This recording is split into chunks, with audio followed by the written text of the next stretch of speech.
الحمد للہ وکفى والسلام علی عباده الذین اصطفى اما بعد اعوذ باللہ من الشیطان الرجیم بسم اللہ الرحمن الرحیم فاذکرونی اذکرکم واشکروا لی ولا تکفرون صدق اللہ العظیم۔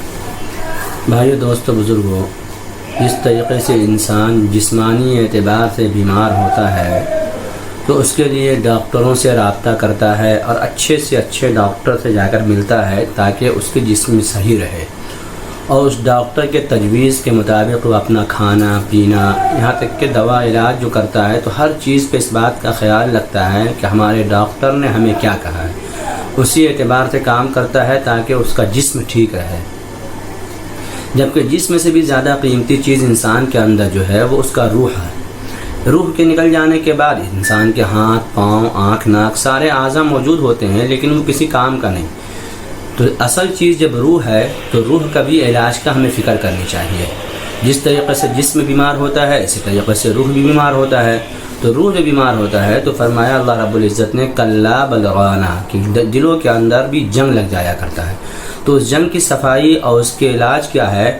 تو پیارے آقا صلی اللہ علیہ وسلم نے فرمایا کہ دل کی صفائی اور دل کے جنگ دور کرنے کا علاج جو ہے وہ ذکر اللہ ہے، اللہ کا ذکر۔ تو اب جسمانی علاج کے لیے ہم ڈاکٹروں سے رابطہ کرتے ہیں، تو اسی طریقے سے روحانی علاج کے لیے بھی ہمیں ڈاکٹروں سے رابطہ کرنا چاہیے، یعنی روحانی ڈاکٹر۔ اب وہ روحانی ڈاکٹر کون ہیں؟ تو وہ روحانی ڈاکٹر اللہ والے، جن کا تعلق اللہ سے ہے، جو اللہ والے ہیں، جو اولیاء اللہ ہیں۔ تو اب اس زمانے کے اندر تو قادر عبد الجیلانی پیدا نہیں ہوں گے، خواجہ معین الدین چشتی اجمیری پیدا نہیں ہوں گے، تو جو لوگ موجود ہیں وہی ہمارے لیے قادر عبد الجیلانی اور ہمارے لیے خواجہ معین الدین چشتی اجمیری ہے۔ اگر ہم ڈھونڈتے رہیں گے کہ قادر عبد الجیلانی جیسا کوئی ملے تب ہم اپنا اصلاح کروائیں گے اور ان کے صحبت میں رہیں گے اور اپنے روحانی علاج کروائیں گے، تو پھر انسان دھیرے دھیرے وہ ایسا لا علاج ہو جائے گا کہ پھر اس کے دل کے علاج کی کوئی صورت نہیں ہوگی۔ تو اس لیے آج جو ڈاکٹر ہمارے پاس روحانی اعتبار سے موجود ہیں تو ہم ان کے ذریعے ہی اپنے روحانی علاج کروائیں۔ اس روحانی علاج کے لیے یہ ہے کہ ہم اپنا تعلق ان سے قائم کریں اور ان کے پاس جائیں، ان کے پاس بیٹھیں، اپنے جو ہے حالات کو ان کے سامنے بتائیں، تو پھر وہ ہمیں اس بیماری کا علاج بتائیں گے، ذکر اللہ کا، قرآن کریم کے تلاوت، اور دوسرے جو ہمارے علاج کے اعتبار سے، مرض کے اعتبار سے جو علاج تجویز کریں گے ان تجویزات پہ ہمیں عمل کرنا ہوگا۔ تو ہمارے آسنسول کے اندر تو یہ چیزیں نہیں میسر ہوتی ہے، چونکہ ہمارے پاس نہ کوئی خانقاہی نظام ہے، نہ ہمارے پاس کوئی ایسے اللہ والوں کا صحبت ہے۔ تو جو ہمارے علماء یہاں موجود ہیں ہم انہی سے اپنا رابطہ بنائیں، کم سے کم ہماری کچھ اصلاح ہوتا رہے۔ تو اب یہ ذکر کی مجلس، اللہ کا ہی ذکر ایک ایسی چیز ہے کہ اللہ کو انسان جب یاد کرتا ہے اللہ رب العزت بھی اسے یاد کرتے ہیں۔ فرمایا فاذکرونی اذکرکم، تم مجھے یاد کرو میں تمہیں یاد کروں گا۔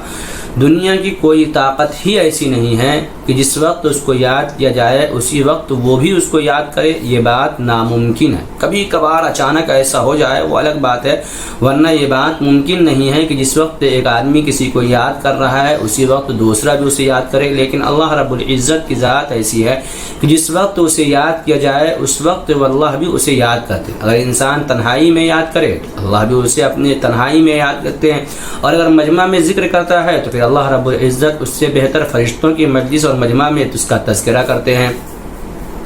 تو اللہ کے ذکروں میں سب سے افضل ذکر جو ہے وہ لا الہ الا اللہ ہے، کہ آدمی لا الہ الا اللہ کا ورد کرے۔ بخاری شریف کی روایت ہے، پیارے آقا صلی اللہ علیہ وسلم نے فرمایا کلمتان حبیبتان ثقیلتان فی المیزان وخفیفتان فی اللسان سبحان اللہ وبحمدہ سبحان اللہ العظیم۔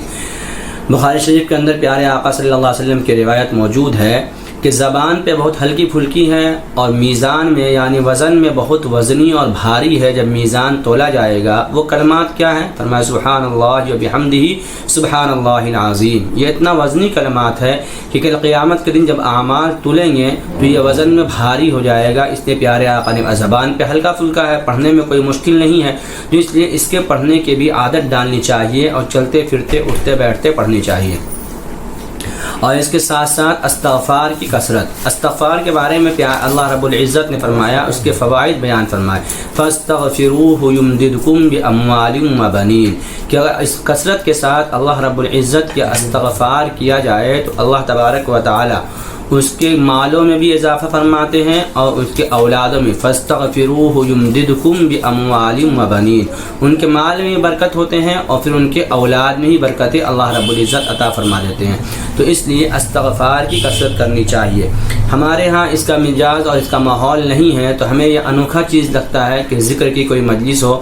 الحمدللہ جامعہ مظفریہ کے اندر چند دنوں سے، چند ہفتوں سے یہ سلسلہ شروع کیا گیا ہے کہ ہفتے میں ایک دن جمعرات کے دن مغرب کے بعد اللہ کے ناموں کا ضرب لگایا جاتا ہے. جو خانقاہوں کا نظام ہے وہ نظام مدرسے کے اندر تعلیمی نظام کے ساتھ ساتھ اللہ رب العزت نے فرمایا وَعَلِّمُهُمُ الْكِتَابَ وَالْحِكْمَةَ وَيُزَكِّيهِمْ، کہ تعلیم کے ساتھ ساتھ تزکیہ. تو تزکیہ کا بھی نظام الحمدللہ ہر ہفتہ جمعرات کو مغرب کے بعد ذکر کی مجلس ہوتی ہے، جس میں اللہ کے ناموں کا 12 تسبیحوں کا ذکر ہوتا ہے، ضرب لگایا جاتا ہے، اللہ اللہ رٹا جاتا ہے. تو ہم اپنے تزکیہ کے لیے، اپنے دل کی صفائی کے لیے اور اللہ بھی ہمیں یاد کرے اس کے لیے ہمیں ایسی مجلسوں میں شرکت کرنی چاہیے، اور ایسی مجلسوں میں شرکت کر کے اپنے آپ کو اس بات کے عادی بنانی چاہیے تاکہ ہم خانقاہی نظام بھی قائم کریں اور خانقاہوں میں بھی جا کر اپنے وقت کو گزارے. جس طریقے سے آدمی جسمانی علاج کے لیے ہاسپٹلوں میں جا کر رہتا ہے، اسی طریقے سے روحانی علاج کے لیے جو علاج کا ہاسپٹل ہے وہ خانقاہ ہے. ان خانقاہوں میں رہ کر اپنے اکابر، اپنے علماء، اپنے بڑوں کی نگرانی میں رہ کر کے وہ اپنی تزکیہ کروائے، اپنے دل کی صفائی کرے، جو مسلمانوں کے لیے نہایت ہی ضروری ہے. آج جو بے روی کا شکار کا وجہ ہے، اس کی وجہ یہ ہے کہ آج ہمارے دل کے اندر اللہ سے تعلق نہیں اور اللہ کی محبت نہیں. اس لیے اللہ کے ناموں کا ورد کرنے اور ان کو تذکرہ کرنے میں ہمیں لطف بھی نہیں ملتا. جن سے محبت ہوتی ہے اس کا نام لینے کا لطف اور مزہ آیا کرتا ہے.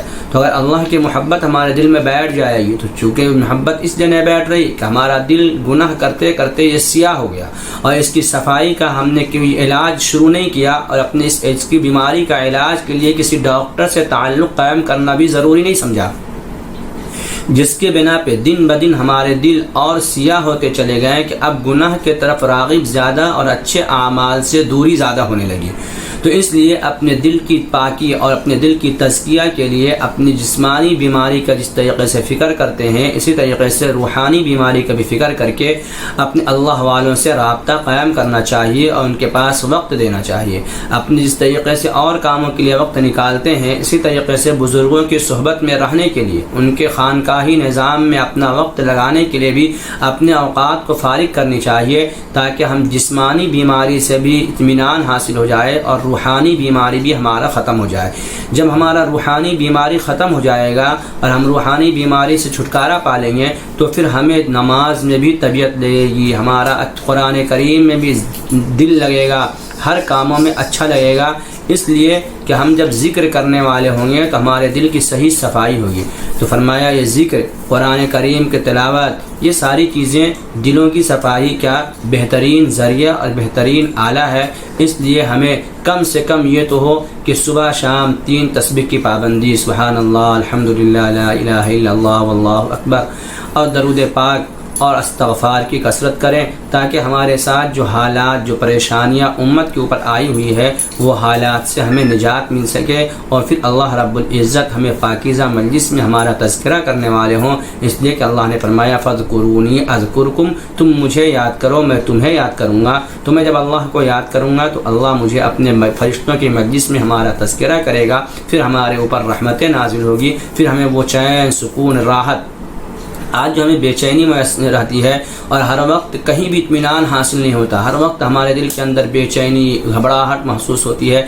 یہ گھبراہٹ اور بے چینی کا حل یہی ہے کہ ہم اللہ کا ذکر کریں، چونکہ اللہ رب العزت نے فرمایا الا بذکر اللہ تطمئن القلوب. سن لو، اللہ دلوں کا اطمینان اللہ کا ذکر میں ہے. تو اللہ کا ذکر ہم جس کثرت سے لیں گے اور جس اعتماد کے ساتھ اور جس محبت کے ساتھ لیں گے، اسی اعتبار سے ہمارے دل کے اندر اللہ کی محبت بھی بیٹھے گی اور دلوں کو سکون بھی ملے گا. اللہ ہمیں سمجھ کے توفیق عطا فرماوے. آمین. وآخر دعوانا ان الحمدللہ رب العالمین. چینل کو سبسکرائب کریں. ویڈیو اگر اچھی لگی ہو تو کمنٹ, لائک اور شیئر ضرور کریں.